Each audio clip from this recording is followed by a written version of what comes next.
গলা। এখানে 12 আর 6 এর মাঝামাঝি একটি লম্বা দাগ আছে। 12তে লেখা আছে ইটস 4 o'clock আর 6 লেখা আছে ইটস হাফ পাস্ট।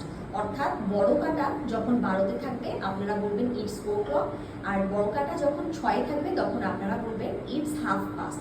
যেমন বড় কাটা যখন 12তে থাকবে আর ছোট কাটা থাকবে 2-এ, তখন আপনারা বলবেন ইটস 2 o'clock অর্থাৎ 2টা বাজে।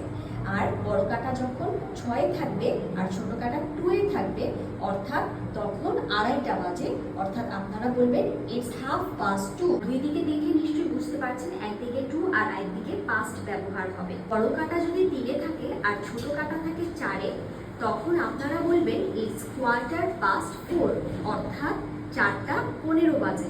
বড় কাটা আছে 10-এ আর ছোট কাটা আছে 8-এ, অর্থাৎ 8টা বাজতে 10 মিনিট বাকি, তখন আপনারা বলবেন ইটস 10 to 8।